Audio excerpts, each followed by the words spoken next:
tiny misunderstandings that spiral into social disasters. But I sensed that you had a problem with me dating Frasier. Well, if you must know. Good intentions gone painfully sideways. Get a grip! We're not being asked to do anything that none of us hasn't done before in our own kitchens in our own home. Now, quick, Niles, kill 5 eels! No sitcom embraced the art of the farce like Frasier, and here are 10 of the best. 10. The Ski Lodge. Season 5, Episode 14. Roz wins a weekend at a luxury ski lodge with lessons and trades it to Frasier for a big screen TV. Delighted, he invites Niles, Martin, Daphne, and Daphne's friend Annie along for what he imagines will be a relaxing getaway. Well, what are you all loitering around here for when you should all be packing? Packing for what? For the fabulous ski weekend I'm taking us on. At check-in, they meet Guy, the charming French ski instructor, and the tangle begins. Frasier falls for Annie. Annie falls for Niles. Niles pines for Daphne. Daphne swoons over Guy, and Guy, misreading everything, develops a crush on Niles. Absolument.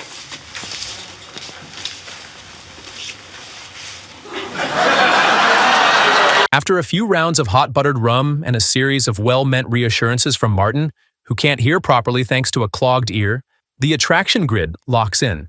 When night falls, the lodge's interconnecting doors turn into a perfect stage. Everyone slips into the wrong room at the right moment.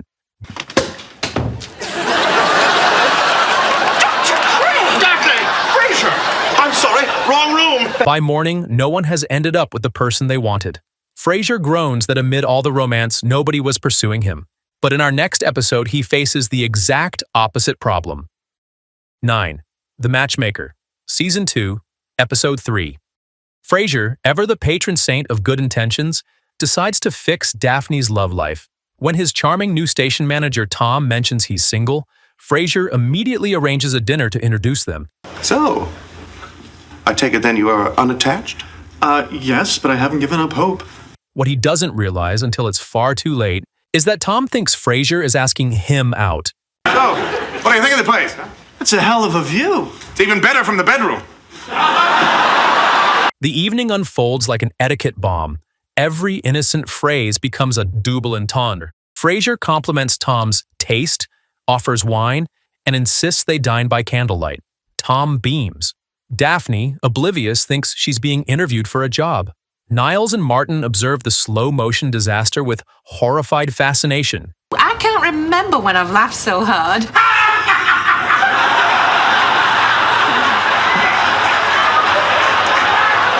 Each polite attempt to clarify only deepens the confusion.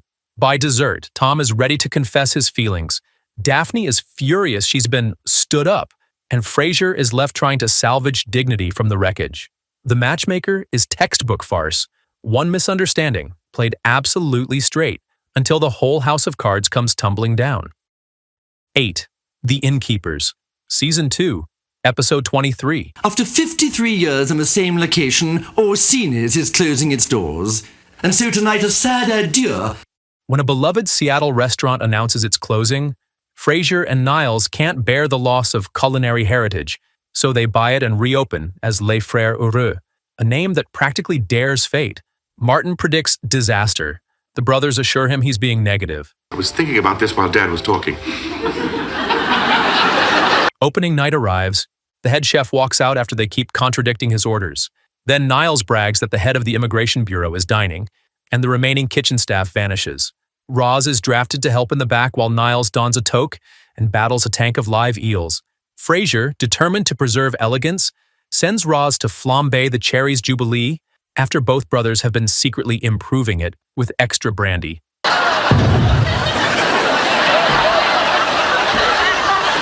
What was that? The dessert explodes, the sprinklers go off, and as the final insult, Otto plows a car straight through the wall.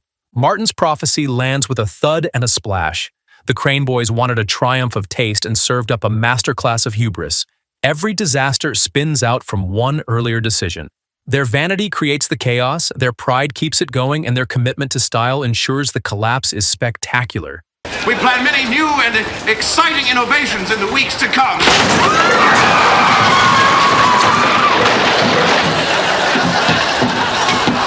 Which of Frasier's farces is your all-time favorite?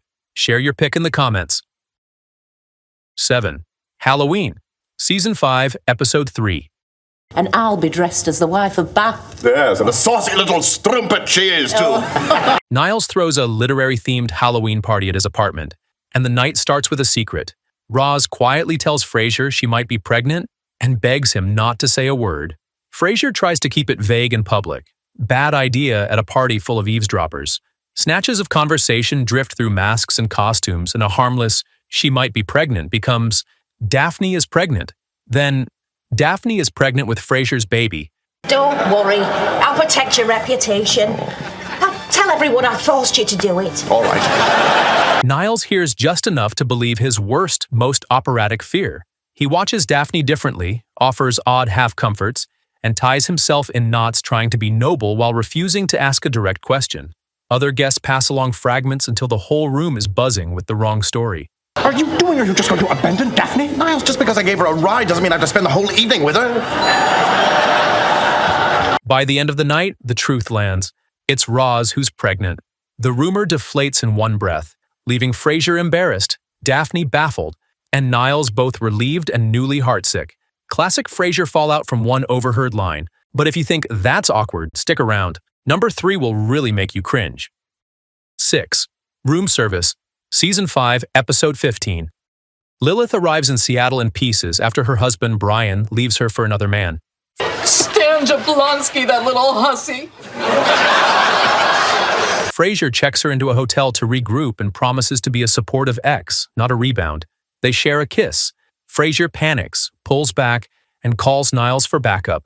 While Frasier is out fetching comforts and making plans, Niles finds himself consoling Lilith, and then in her bed. Let's try to stay calm. These things happen. They happen every day.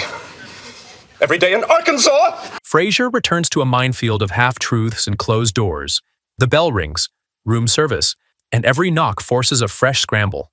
Niles ricochets between bathroom and bed, while Frasier tries to understand why the sheets are warm and the staff keeps arriving.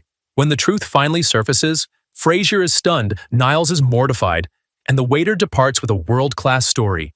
Allow me to rebut. What a crop! It is not! It is so! Cast your vote. Which character is best at getting into farcical situations? 5. A Midwinter Night's Dream, Season 1, Episode 17.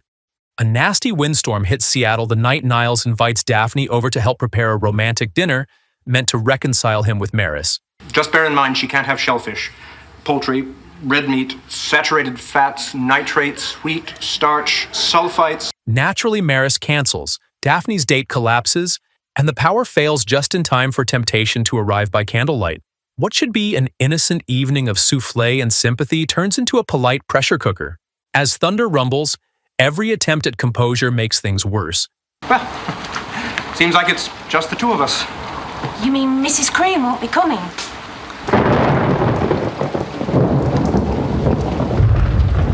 Niles praises Daphne's domestic charm, then tries to backpedal. Daphne flirts without realizing it, tossing casual compliments that nearly stop his heart. Dr. Cream, your glockenspiel has sprung to life. The setting grows absurdly perfect. Candles, wine, faint music, as Niles wills himself not to faint. Oh, the clock! By the time Frasier storms in, drenched and gobsmacked, the emotional temperature is off the charts. The farce isn't in anyone falling into bed. It's in the desperate ballet of manners, as both scramble to pretend nothing happened while knowing it almost did. 4. Are You Being Served? Season 4, Episode 22. Notice. Petition for divorce. Sorry, man. Cool tie. Niles is served with the divorce papers from Maris and spirals between resolve and panic. He writes a pleading letter asking her to take him back, then immediately regrets sending it. When he realizes the note is sitting at Maris's mansion, he ropes Frasier into a retrieval mission timed to her spa day. I just hope she hasn't changed the locks. What do you know? They sneak in, whispering through grand, echoing rooms, and tiptoe past the Doberman's domain while debating whether this is madness or romance. Inside, Niles fumbles with drawers and decoy envelopes. Frasier urges him to grab the letter and go before anyone returns. A small domestic mishap balloons into a mess that threatens to give them away. Wait! One of Maris is out of pills. Oh, I see. Thank you, Frasier. I needed that. This forces the brothers to improvise alibis they don't have time to rehearse. They find the letter, barely escape, and Niles finally chooses a path forward. The break-in is ridiculous, but the choice it forces is surprisingly bittersweet. Stop clinging to a fantasy and sign. 3. Episode 11, To Kill a Talking Bird. I have some wonderful news. I just signed a lease for an apartment in one of the most exclusive buildings in Seattle. Newly moved into the Montana, Niles plans a formal dinner to impress his ritzy new neighbors. The building doesn't allow dogs, so after giving up his whippet, he acquires a cockatoo named Baby. And minutes before the guests arrive, Baby settles on Niles' head and refuses to budge. Holding on a bit tight there, baby, aren't you? Frasier tries everything to dislodge the bird, coaxing seeds, gentle tugging, even a half-baked plan to startle her, but she clings like a feathery crown, turning the soiree into genteel mortification. Niles refuses to cancel. A host's duties are sacred. Try to stay calm. How can I stay calm? I have 6 dinner guests arriving at exactly... Ow! Once the doorbell rings, etiquette does the rest. Conversation tiptoes around the elephant, or bird, in the room. While Baby shrieks, every discreet fix backfires. Did the bird just say something? It sounded like it said, Carol's a lush. The steady flow of courses and toasts keeps the humiliation moving until the evening finally collapses. Guests fleeing, Niles' social standing at the Montana in tatters, and Baby still perched triumphantly where his dignity used to be. Leave a comment with your favorite line from a Frasier farce. 2. The Two Mrs. Cranes. Season 4, Episode 1. Hello? Oh, Clive. Yes, it has been a long time, hasn't it? Daphne's ex-fiancé, Clive, calls from Seattle and drops by the apartment. Because she once told him she was married, Daphne introduces Niles as her husband. Much to Niles' delight. To flesh out the fiction, Roz arrives and is presented as Frasier's wife, while Martin happily embroiders the lie by claiming he's a retired astronaut. What'd you do? I was an astronaut.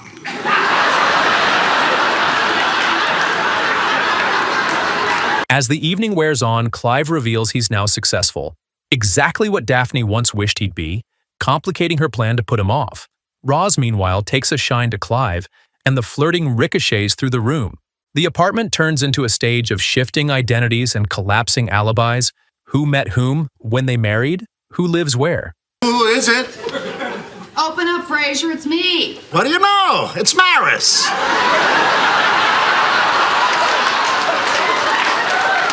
By the time everyone's stories contradict each other, the web of lies snaps.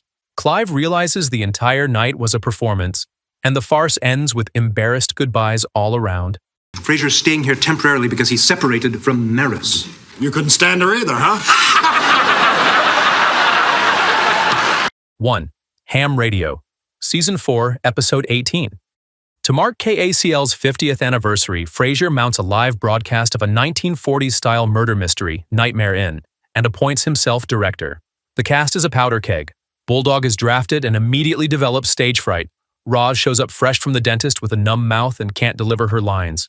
Sorry I'm way favor. I just spent 2 hours in the dentist chair. Gil, Noel, and assorted staffers round out the troupe as Frasier's perfectionism squeezes rehearsal into misery. Look out! He's got a nug! When the red light comes on, chaos blooms. Bulldog freezes. Roz's character slurs valiantly through key speeches. A mistimed cue forces Frasier to kill off a character early, then another. Soon the body count soars as he rewrites on the fly to paper over blown entrances and missed effects. Niles, pressed into multiple roles, sucks on helium and staggers through increasingly frantic deaths while Frasier fires gunshots like punctuation. Could the McAllister sisters stand back to back? I'm short on bullets. By the time the mystery wraps, the radio audience has heard a massacre and the studio looks like one. Nightmare Inn was supposed to be prestige. Instead, it's a glorious shambles engineered by a director who couldn't stop directing. What essential Frasier farce did we miss? Tell us your favorite chaotic moment. And don't forget to like and subscribe for more classic moments from Seattle's finest.